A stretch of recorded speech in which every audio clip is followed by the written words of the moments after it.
ओम शांति। 14/11/25 की वाणी है। मीठे बच्चे, ऊंचते ऊंच पद पाना है तो याद की यात्रा में मस्त रहो। यही है रूहानी फांसी।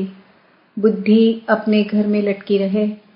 प्रश्न, जिनकी बुद्धि में ज्ञान की धारणा नहीं होती है उनकी निशानी क्या होगी? उत्तर, वह छोटी छोटी बातों में नाराज होते रहेंगे। जिसकी बुद्धि में जितना ज्ञान धारण होगा उतनी उसे खुशी रहेगी।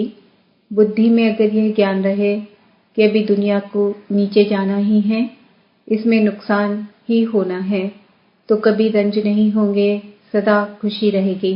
ओम शांति। मीठे मीठे रूहानी बच्चों प्रति रूहानी बाप बैठ समझाते हैं। बच्चे समझते हैं ऊंचते ऊंच भगवान कहा जाता है। आत्मा का बुद्धि योग घर की तरफ जाना चाहिए, परंतु ऐसा एक भी मनुष्य दुनिया में नहीं है जिसको यह बुद्धि में आता हो। सन्यासी लोग भी ब्रह्म को घर नहीं समझते। वह तो कहते हम ब्रह्म में लीन हो जाएंगे, तो घर थोड़े ही हुआ, घर में ठहरना होता है। तुम बच्चों की बुद्धि वहां रहनी चाहिए जैसे कोई फांसी पर चढ़ता है ना। तुम अब रूहानी फांसी पर चढ़े हुए हो। अंदर में है, हमको ऊंचते ऊंच पाप आकर ऊंचते ऊंच घर ले चलते हैं। अब हमको घर जाना है। ऊंचते ऊंच बाबा हमको फिर ऊंचते ऊंच पद प्राप्त कराते हैं। रावण राज्य में सब नीचे, वह ऊंच यह नीच। उन्हों को ऊंच का पता ही नहीं है। ऊंच वालों को भी नीच का पता नहीं रहता। अभी तुम समझते हो ऊंचते ऊंच एक भगवान को ही कहा जाता है। बुद्धि ऊपर में चली जाती है। वह है ही परम धाम में रहने वाला। यह कोई भी नहीं समझते हैं। हम आत्माएं भी वहां की रहने वाली है।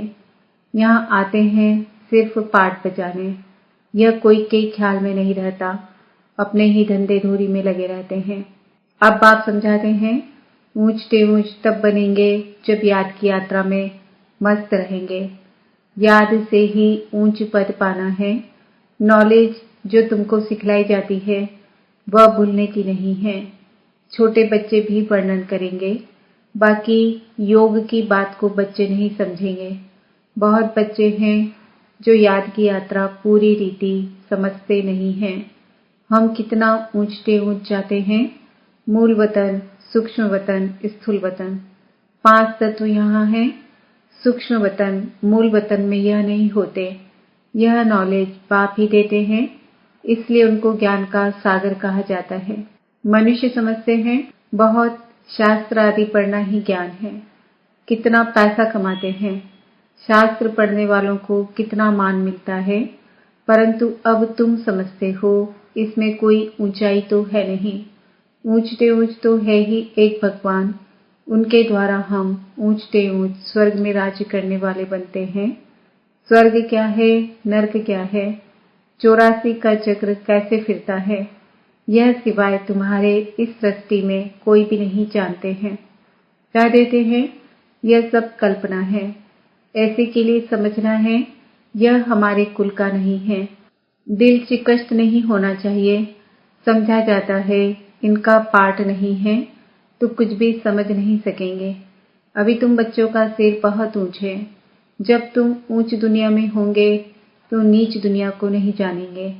नीच दुनिया वाले फिर ऊंच दुनिया को नहीं जानते। उनको कहा ही जाता है स्वर्ग। विलायत वाले भल स्वर्ग में जाते नहीं हैं, फिर भी नाम तो लेते हैं। हेवन पैराडाइज था। मुसलमान लोग भी बहिश्त कहते हैं, परंतु यह उनको पता नहीं है कि वहां कैसे जाना होता है। अभी तुमको कितनी समझ मिलती है। ऊंचते ऊंच बाप कितनी नॉलेज देते हैं। यह ड्रामा कैसा वंडरफुल बना हुआ है। जो ड्रामा के राज को नहीं जानते वह कल्पना कह देते हैं। तुम बच्चे जानते हो यह तो है ही पतित दुनिया, इसलिए चिल्लाते हैं हे पतित पावन, आकर हमको पावन बनाओ। बाप कहते हैं हर 5000 वर्ष बाद हिस्ट्री रिपीट होती है। पुरानी दुनिया सो नई बनती है, इसलिए मुझे आना पड़ता है। कल्प कल्प आकर तुम बच्चों को ऊंचते ऊंच बनाता हूँ। पावन को ऊंच और पतित को नीच कहा जाता है। यही दुनिया नई पावन थी, अभी तो पतित है। यह बातें तुम्हारे में भी नंबरवार है जो समझते हैं। जिनकी बुद्धि में यह बातें रहती है वह सदा खुश रहते हैं। बुद्धि में नहीं है तो कोई ने कुछ कहा, कुछ नुकसान हुआ तो रंज हो जाते हैं। बाबा कहते हैं अब इस नीच दुनिया का अंत आना है। यह है पुरानी दुनिया। मनुष्य कितना नीच बन जाते हैं, परंतु ये कोई समझते थोड़े ही हैं कि हम नीच हैं। भक्त लोग हमेशा सर झुकाते हैं। नीच के आगे सर झुकाना थोड़े ही होता है, पवित्र के आगे सर झुकाना होता है। सत्युग में कभी ऐसा नहीं होता, भक्त लोग ही ऐसा करते हैं। बाप तो ऐसा नहीं कहते सर झुकाकर चलो, नहीं, यह तो पढ़ाई है। गॉड फादरली यूनिवर्सिटी में तुम पढ़ रहे हो तो कितना नशा रहना चाहिए। ऐसे नहीं सिर्फ यूनिवर्सिटी में नशा रहे, घर में उतर जाए, घर में नशा रहना चाहिए। यहाँ तो तुम बच्चे जानते हो शिव बाबा हमको पढ़ाते हैं। यह तो कहते हैं कि मैं थोड़ी ही ज्ञान सागर हूँ। यह बाबा भी ज्ञान का सागर नहीं है। सागर से नदी निकलती है ना, सागर तो एक है। ब्रह्मपुत्रा सबसे बड़ी नदी है। बहुत बड़े स्टीमर्स आते हैं। नदियां तो बाहर भी बहुत है। पतित पावनी गंगा यह सिर्फ यहाँ ही कहते हैं, बाहर में कोई भी नदी को ऐसे नहीं कहेंगे।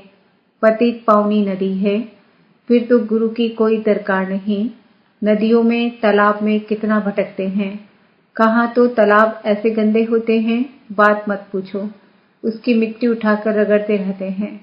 अब बुद्धि में आया है यह सब नीचे उतरने के रास्ते हैं। वो लोग कितना प्रेम से जाते हैं। अब तुम समझते हो कि इस ज्ञान से हमारी आंखें ही खुल गई है। तुम्हारी ज्ञान की तीसरी आंख खुली है। आत्मा को तीसरा नेत्र मिलता है, इसलिए त्रिकालदर्शी कहते हैं। तीनों कालों का ज्ञान आत्मा में जाता है। आत्मा तो बिंदी है, उसमें नेत्र कैसे होगा? यह सब समझने की बातें हैं।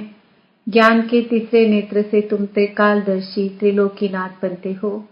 नास्तिक से आस्तिक बन जाते हो। आगे तुम रचयिता और रचना के आदि मध्य अंत को नहीं जानते थे। अभी बाप द्वारा रचना के आदि मध्य अंत को जानने से तुमको वर्षा मिल रहा है। यह नॉलेज है ना? हिस्ट्री ज्योग्राफी भी है, हिसाब किताब है ना? अच्छा, तीखा बच्चा हो तो हिसाब करें, हम कितने जन्म लेते हैं, इस हिसाब से और धर्म वालों के कितने जन्म होंगे। परंतु बाप कहते हैं इन सब बातों में जास्ती माथा मारने की दरकार नहीं है, टाइम वेस्ट हो जाएगा। यहाँ तो सब भूलना है, यहाँ सुनाने की दरकार नहीं। तुम तो रचिता बाप की पहचान देते हो, जिसको कोई जानते नहीं।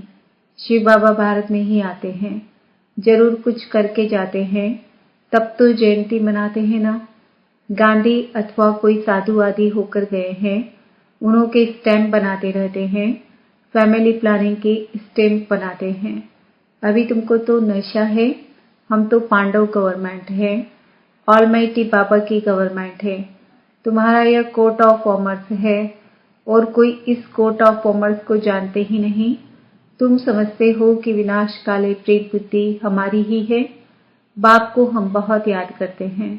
बाप को याद करते करते प्रेम में आंसू आ जाते हैं। बाबा आप हमें आधा कल्प के लिए सब दुखों से दूर कर देते हो और कोई गुरु व मित्र संबंधी आदि किसको भी याद करने की दरकार नहीं।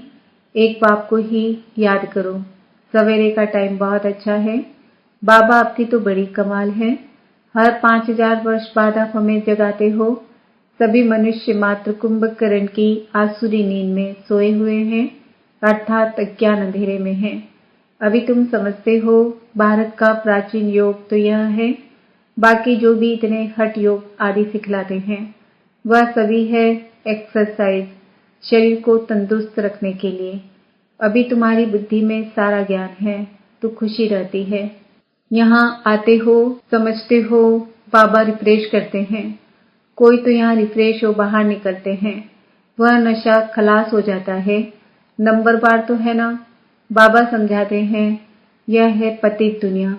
बुलाते भी हैं है पतित पावन आओ, परंतु अपने को पतित समझते थोड़े ही हैं, इसलिए पाप धोने जाते हैं। लेकिन शरीर को थोड़े ही पाप लगता है। बाप तो आकर तुम्हें पाबंद बनाते हैं और कहते हैं माँ कम याद करो तो तुम्हारे भी कर्म विनाश होंगे। यह ज्ञान अभी तुमको मिला है। भारत स्वर्ग था, अभी नर्क है। तुम बच्चे तो अभी संगम पर हो। कोई विकार में गिरते हैं तो फेल होते हैं, तो जैसे नर्क में जाकर गिर पड़ते हैं, 5 मंजिल से गिर पड़ते हैं, फिर 100 गुना सजा खानी पड़ती है। तो बाप समझाते हैं कि भारत कितना ऊंच था, अब कितना नीच है। अब तुम कितना समझदार बनते हो। मनुष्य तो कितने बेसमझ हैं। बाबा तुमको यहाँ कितना नशा चढ़ाते हैं, फिर बाहर निकलने से नशा कम हो जाता है, खुशी उड़ जाती है। स्टूडेंट कोई बड़ा इम्तिहान पास करते हैं तो कभी नशा कम होता है क्या? पढ़कर पास होते हैं, फिर क्या क्या बन जाते हैं। अभी देखो दुनिया का क्या हाल है। तुमको ऊंच से ऊंच बाप आकर पढ़ाते हैं, सो भी है निराकार। तुम आत्माएं भी निराकार हो। यहाँ पाठ बजाने आई हो। यह ड्रामा का राज बाप ही आकर समझाते हैं। इस सृष्टि चक्र को ड्रामा भी कहा जाता है। उस नाटक में तो कोई बीमार पड़ते हैं तो निकल जाते हैं। यह है बेहद का नाटक। यथार्थ रीति तुम बच्चों को बुद्धि में है। तुम जानते हो हम यहाँ पाठ बजाने के लिए आते हैं। हम बेहद के एक्टर्स हैं। यहाँ शरीर लेकर पाठ बजाते हैं। बाबा आया हुआ है। यह सब बुद्धि में होना चाहिए। बेहद का ड्रामा कितना बुद्धि में रहना चाहिए। बेहद विश्व की बादशाही मिलती है तो उसके लिए पुरुषार्थ भी ऐसा अच्छा करना चाहिए ना। गृहस्थ व्यवहार में भी बल रहो, परंतु पवित्र बनो। विलायत में ऐसे बहुत हैं जब बूढ़े होते हैं तो फिर कंपेनियनशिप के लिए शादी करते हैं, संभालने के लिए फिर विल करते हैं, कुछ उनको कुछ चैरिटी को। विकार की बात नहीं रहती है। आशिक माशिक भी विकार के लिए फिदा नहीं होते हैं। जिस्म का सिर्फ प्यार रहता है। तुम हो रूहानी आशिक, एक माशुक को याद करते हो। सब आशिकों का एक माशुक है, सभी एक को ही याद करते हैं। वह कितना शोभनिक है। आत्मा गोरी है ना, वह है एवर गोरा। तुम तो सांवरे बन गए हो। तुमको वह सांवरे से गोरा बनाते हैं। यह तुम जानते हो कि बाप हमें गोरा बनाते हैं। यहाँ बहुत है जो पता नहीं किस किस ख्यालात में बैठे रहते हैं। स्कूल में ऐसा होता है, बैठे बैठे कहाँ बुद्धि बाइस्कोप तरफ, दोस्तों आदि तरफ चली जाती है। सत्संग में भी ऐसे होता है, यहाँ भी ऐसे है। बुद्धि में नहीं बैठता तो नशा ही नहीं चढ़ता, धारणा ही नहीं होती जो औरों को कराए। बहुत बच्चे आती है जिनकी दिल होती है सर्विस में कहाँ लग जाएं, परंतु छोटे छोटे बच्चे हैं। बाबा कहते हैं बच्चों को संभालने के लिए कोई माई को रख दो, यह तो बहुतों का कल्याण करेंगी। होशियार है तो क्यों नहीं रूहानी सर्विस में लग जाए। 5-6 बच्चों को संभालने के लिए कोई माई को रख दो। इन माताओं की अब बारी है ना। नशा बहुत रहना चाहिए, आगे होगा। पुरुष देखेंगे कि हमारी स्त्री ने तो सन्यासियों को भी जीत लिया है। यह माताएं लौकिक पारलौकिक का नाम बाला करके दिखाएंगी। अच्छा, मीठे मीठे सिक्किम दे बच्चों प्रति माता पिता बाप दादा का याद प्यार और गुड मॉर्निंग। रूहानी बाप की रूहानी बच्चों को नमस्ते। हम रूहानी बच्चों की रूहानी माता पिता बाप दादा को याद प्यार गुड मॉर्निंग नमस्ते। ओम शांति। धारणा के लिए मुख्य सार, तुम्हें बुद्धि से सब कुछ भूलना है। जिन बातों में टाइम वेस्ट होता है वह सुनने सुनाने की दरकार नहीं है। पढ़ाई के समय बुद्धि योग एक बाप से लगा रहे, कहाँ भी बुद्धि भटकनी नहीं चाहिए। निराकार बाप हमें पढ़ा रहे हैं, इस नशे में रहना है। वरदान, अपनी महानता और महिमा को जानने वाले सर्व आत्माओं में श्रेष्ठ विश्व द्वारा पूज्यनीय भव। हर एक ब्राह्मण बच्चा वर्तमान समय विश्व की सर्व आत्माओं में श्रेष्ठ है और भविष्य में विश्व द्वारा पूजनीय है। नंबरवार होते हुए भी लास्ट नंबर का मन का भी विश्व के आगे महान है। आज तक भक्त आत्माएं लास्ट नंबर के मन के को भी आंखों पर रखती है, क्योंकि सभी बच्चे बाप दादा के नयनों के तारे हैं, नूरे रत्न हैं। जिसने एक बार भी मन से सच्चे दिल से अपने को बाप का बच्चा निश्चय किया, डायरेक्ट बाप का बच्चा बना, उसे महान व पूजनीय बनने की लॉटरी व वरदान मिल ही जाता है। स्लोगन: स्थिति सदा खजानों से संपन्न और संतुष्ट रहे तो परिस्थितियां बदल जाएंगी। आज का स्वमान है, मैं आत्मा श्रेष्ठ पूजनीय हूँ। आज के व्यक्ति इशारे: अशरीरी व विदेही स्थिति का अभ्यास बढ़ाओ। बाप दादा अचानक डायरेक्शन दे कि इस शरीर रूपी घर को छोड़, देह अभिमान की स्थिति को छोड़, देही अभिमानी बन जाओ, इस दुनिया से परे अपने स्वीट होम में चले जाओ। तो जा सकते हो। युद्ध स्थल में युद्ध करते करते समय तो नहीं बिता देंगे अशरीरी बनने में। अगर युद्ध करने में ही समय लग गया तो अंतिम पेपर में मार्क्स व डिवीजन